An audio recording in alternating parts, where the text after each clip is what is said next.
First ever factory outlet Mukunda Jewelers. Christmas and New Year offers flat 10% off on VA.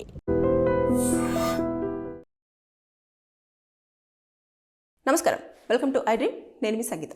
బ్రతికున్న తల్లి చనిపోయిందంటూ fake death certificate create చేసి తన పేరు మీద ఉన్న ల్యాండ్ను అక్రమంగా ఒక పర్సన్కి సేల్ చేయడం జరిగింది.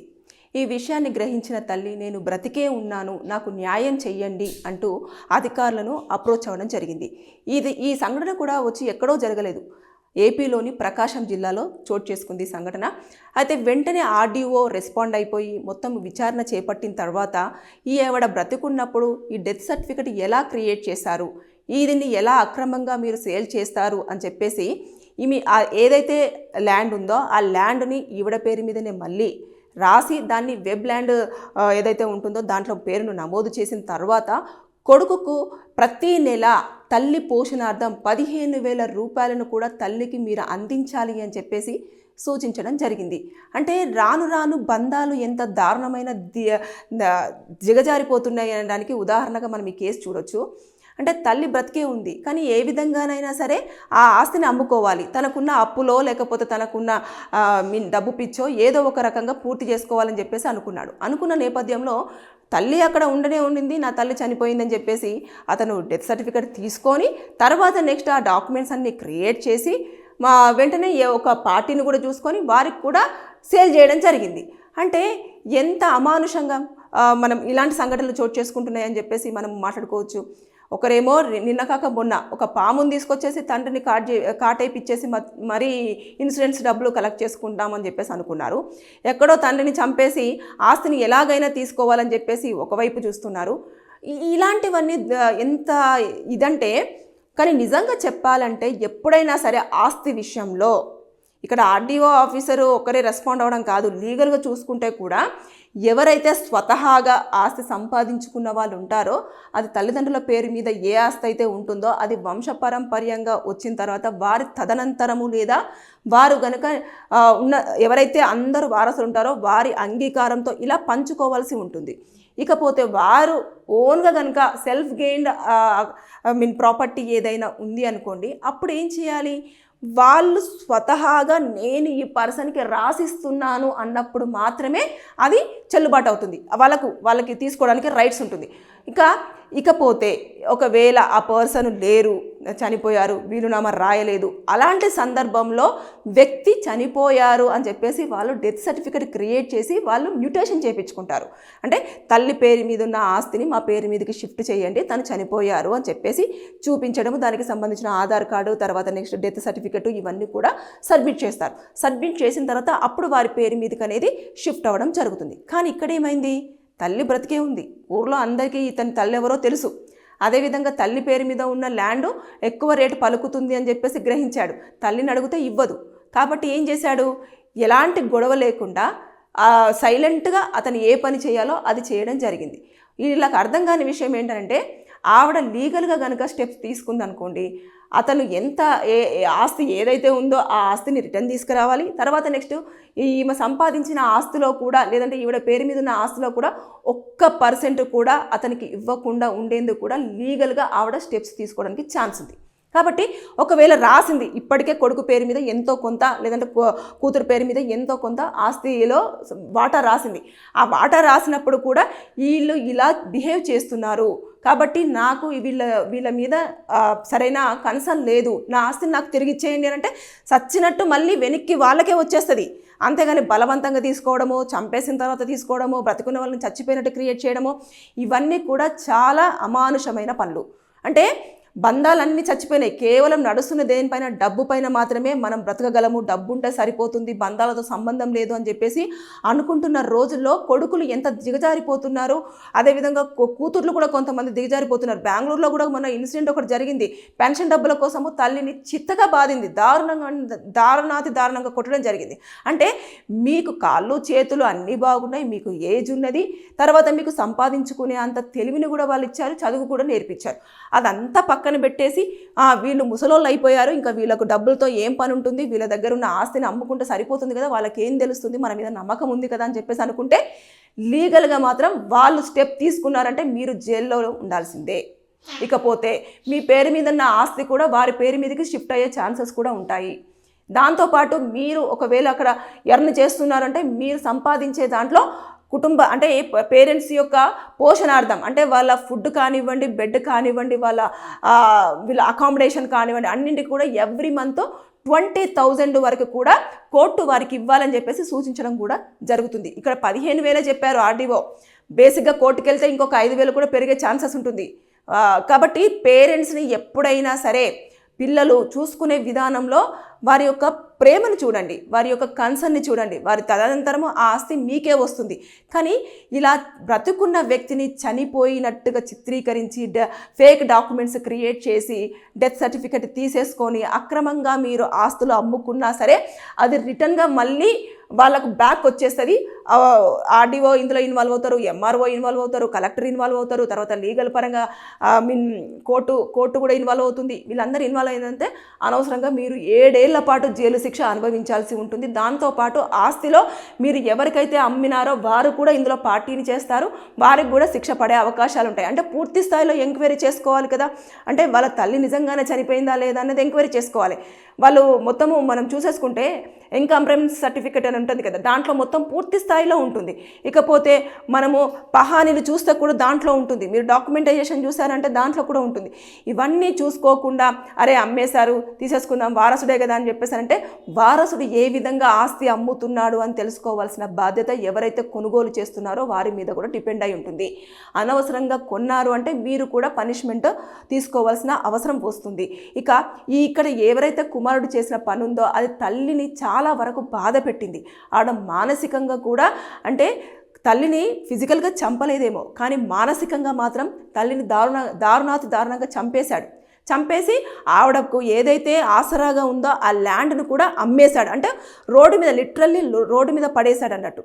అలాంటి సిచ్యువేషన్ని వెంటనే గ్రహించి ఇమీడియట్గా ఆర్డీఓను కలవడంతో ఆవిడకు న్యాయం జరిగింది. ఒకవేళ తెలియకపోతే కొంతమంది ఎలా ఉంటారంటే కొడుకు మీద ఉన్న నమ్మకం అంటే నా కొడుకే కదా, నన్ను చూసుకోకపోతే ఇంకెవరిని చూసుకుంటాడు, నన్ను బాగా చూసుకుంటాడు, నా కోసమే ఉన్నాడు కొడుకు, నాకు ప్రేమ చూపిస్తున్నాడు అని చెప్పేసి నమ్మింది అనుకోండి, ఆవిడ చచ్చిపోయి ఎన్నో రోజుల క్రితం చచ్చిపోయింది అని మాట్లాడుకునే సిచ్యువేషన్ వచ్చేది.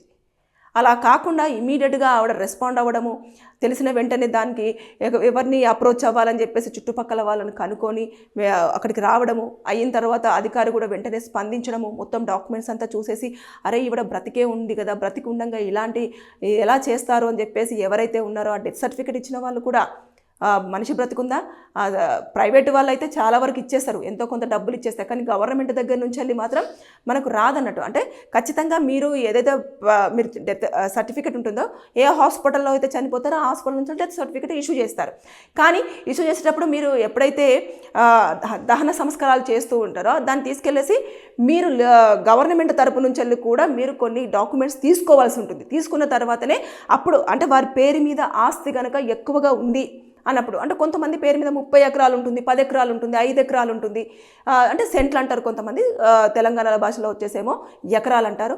ఇవన్నిటిని కూడా అప్పుడు పూర్తి స్థాయిలో పరిశీలించాల్సి ఉంటుంది. అది ఓపెన్ ప్లాటే కానివ్వండి, వ్యవసాయ భూమే కానివ్వండి, లేదంటే ఇల్లే కానివ్వండి, ఏదైనా సరే పూర్తి స్థాయిలో అక్కడికి వెళ్ళేసి మ్యూటేషన్ కూడా చేయించుకోకుండా డైరెక్ట్ ఎందుకు సేల్ చేస్తున్నారు అన్న విషయాన్ని కూడా తెలుసుకోవాలి.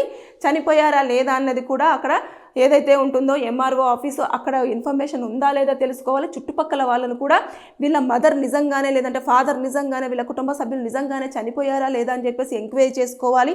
ఎందుకంటే పెద్ద స్థాయిలో మనం ఒక ఆస్తిని కొనుగోలు చేస్తున్నప్పుడు దానికి తగిన జాగ్రత్తలు అనేవి తీసుకోవాలి. ఎలాంటి ఆటంకాలు అంటే కేసులు ఏమైనా ఉన్నాయా, లీగల్గా ఇష్యూస్ ఏమైనా ఉన్నాయా, లేకపోతే ముందు ఎవరైనా దీనిపైన కబ్జా చేయడం జరిగిందా, కబ్జా నుంచి ఎవరైనా తీసుకొని దీన్ని సేల్ చేస్తున్నారా అని చెప్పేసి పూర్తి స్థాయిలో ఎంక్వైరీ చేస్తే మళ్ళీ ఇలాంటి అనర్థాలను తొందరగా అరికట్టే అవకాశం ఉంటుంది. ఇక్కడ తల్లిని చంపేసి ఆస్తిని నమ్ముకోవాలని ప్రయత్నం చేశాడు, కానీ ఇమీడియట్గా దొరికిపోయాడు. ఇప్పుడు కనుక తల్లి ఒక్క కేసు కనుక ఫైల్ చేసింది అనుకోండి, ఇమీడియట్గా అతను జైలుకి వెళ్ళాల్సి ఉంటుంది. అంటే పోలీసులు కూడా ఇన్వాల్వ్ అవుతారు. ఇట్లా ఉంది అని అంటే అప్పుడు ఏ హాస్పిటల్ నుంచి ఈ సర్టిఫికేట్ వచ్చింది, ఎవరెవరు ఇందులో ఇన్వాల్వ్ అయ్యారు, ఇది గతం నుంచి ఎన్ని రోజుల నుంచి జరుగుతుంది, ఇంకా ఎవరెవరికి ఇచ్చారు, ఎవరైనా నిజంగానే ఆస్తులు ఇలా తల్లిదండ్రులకు తెలియకుండా అమ్ముకున్నారా, ఇంకా ఇవన్నీ కూడా పూర్తి స్థాయిలో ఎంక్వైరీ జరిగింది అనుకోండి, ఎవరెవరైతే ఇందులో ఎంతమంది ఇన్వాల్వ్ అయ్యారో వారందరూ కూడా మీరు కోర్టులో ప్రొడ్యూస్ చేస్తారు, శిక్ష పడే అవకాశాలు కూడా ఉండే ఛాన్సెస్ ఉంటాయి. కానీ అక్కడ తల్లి ప్రేమ ఉంటుంది కదా, తల్లి ప్రేమ ఏం చేస్తుందంటే చేసింది ఏదో తప్పు తెలియక చేసిండు, కొడుకు ఏదో బాధ ఉన్నదేమో అందుకోసం అని చెప్పేసి ఇది అమ్ముకుంటే వాడి కష్టాలు తీరుతాయేమో అని చెప్పేసి చేశాడేమో అని చెప్పేసి క్షమిస్తారు. తల్లిదండ్రులకు ఉన్న పెద్ద బ్యాడ్ అని చెప్తాను నేను. బ్యాడ్ అలవాటు ఏంటంటే పిల్లలు ఎంత పెద్ద తప్పులు చేసినా సరే క్షమించే గుణం.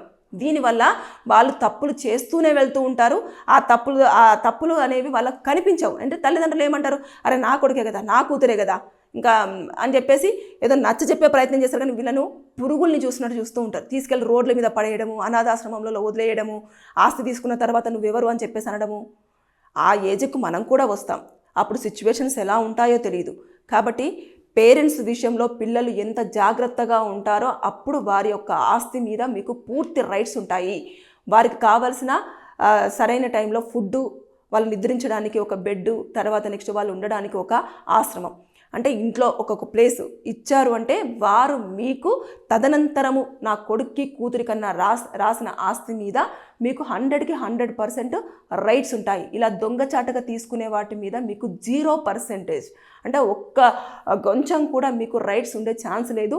దాంతోపాటు మీ ఆస్తిని కూడా లాక్కొని వాళ్ళకి ఇచ్చే అవకాశం ఉంటుంది. ఏదైతే వారసత్వంగా తీసుకున్న ఆస్తి ఉంటుందో దాన్ని వారికే తిరిగి ఇచ్చే అవకాశాలు కూడా ఉంటాయి. కాబట్టి ఇలాంటి సిచ్యువేషన్ ప్రకాశం జిల్లాలో జరిగింది. చాలా హృదయ విదారకమైన సంఘటన. నిజంగానే తల్లి చచ్చిపోయింది అని చెప్పేసి అనడం ఏంటండి, నవమాసాలు కని మోసి కని పెంచిన తల్లి చచ్చిపోయిందని చెప్పేసి లిటరల్లీ ఒక సర్టిఫికెట్తో డిసైడ్ చేసి పడేసి ఆస్తి కోసం. అంటే ఈ మధ్యకాలంలో డబ్బుకి ఇస్తున్నంత విలువ బంధాలకు బంధుత్వాలకు లేకుండా రిలేషన్షిప్స్ అంతా కూడా పక్కన పెట్టేసి మొత్తం డబ్బు మీదనే నడుస్తుంది. డబ్బు ఉంటే చాలు, నన్ను ఎవరైనా సరే గుర్తిస్తారు, నాకు ఎక్కడ లేని రెస్పెక్ట్ వచ్చేస్తుంది, నేను అసలు తోపు అని చెప్పేసి అనుకుంటారు. కానీ అది కాదు. రేపటి రోజుల్లో మనం చనిపోయిన తర్వాత నలుగురు అనేవాళ్ళు ఉంటారు. ఆ నలుగురు లేకపోతే అనేది చాలా ప్రమాదకరమైన విషయాన్ని మర్చిపోతున్నారు. తల్లిదండ్రులను చంపుకుంటున్న వాళ్ళు రోజుకు ఒక్కొక్కరు బయటకు వస్తున్నారు కదా, వారికి పనిష్మెంట్స్ ఎలా ఉంటాయనేది మీరు ఓన్లీ ఏదైతే న్యూస్ వస్తుందో దాంట్లో ఇలా కొడుకు చంపేశాడు, తల్లిని చంపేశాడని చెప్పేసి వింటారేమో. అక్కడికి జైల్లోకి వచ్చిన తర్వాత వాళ్ళ ఆర్గ్యుమెంట్స్ విషయంలో ఎలాంటి క్వశ్చన్స్ అడుగుతారు, వాళ్ళు ఎంత పశ్చాత్తాప పడుతూ ఉంటారు. ఆ ఆవేశంలో నేను ఎందుకు చేశాను, అరే నా తల్లి ప్రేమ ఇలా ఉండేది కదా, తండ్రి ప్రేమ ఇలా ఉండేది కదా, నన్ను ఇంత బాగా అర్థం చేసుకున్న వాళ్ళు నేను ఇంత దుర్మార్గమైన పనిని ఎలా చేశాను అని చెప్పేసి పశ్చాత్తాప పడినా కూడా అక్కడ చేసేది ఏం లేదు, వాళ్ళు శిక్ష అనుభవించాల్సిందే. కోర్టు అసలు ఇలాంటి విషయాలలో అస్సలు ఎక్స్క్యూజ్ చేసే ఛాన్సే లేదు. కాబట్టి నేను చెప్పేది ఏంటంటే డబ్బు ఎంత విలువ, డబ్బుకే కాదు బంధాలు బంధుత్వాలకి మన పర అనే వాటిమైన కూడా కొంచెం ఫోకస్ అనేది పెట్టాలి. ఇలా అక్రమంగా తల్లిదండ్రులకు తెలియకుండా ఆస్తిని అమ్ముకోవడం కానివ్వండి, లేదు అంటే దాన్ని తాకట్టు పెట్టడం కానివ్వండి, లేదు అంటే దాన్ని వాళ్ళకు తెలియకుండా మీ పేరు మీద రాపించుకోవడం కానివ్వండి, ఇలాంటివి చేస్తే దొరికితే మాత్రం మీరు 7 ఏళ్ల పాటు జైలు శిక్ష అనుభవించాల్సిందే. ఏదేమైనా సరే కానీ ఈ సంఘటన మాత్రం నిజంగానే నా హృదయాన్ని టచ్ చేసింది కాబట్టి నేను ఈ వీడియో చేయడం జరిగింది. Thank you. And for more videos, please subscribe to iDream. Please subscribe to iDream. Please subscribe iDream. And please subscribe to iDream. For more videos, subscribe to iDream. please like, share and subscribe to the channel. Congratulations, iDream. Subscribe to iDream. Subscribe to iDream. So subscribe to iDream Media. iDream ki iDream team andarki huge congratulations. Please subscribe iDream Media. Please subscribe to iDream. Subscribe iDream. Please subscribe to iDream. iDream అంటే నా కళల channel subscribe చేసుకున్న నోరు తిరుగుతలేదు, మీరైతే గంట గుర్తు కొట్టండి. For more such videos, please subscribe to iDream. Subscribe to iDream. Please subscribe to iDream. Please subscribe iDream Media. Please do subscribe to iDream. Please subscribe to iDream Media. For best entertainment and information, please subscribe iDream. And don't forget to subscribe to iDream.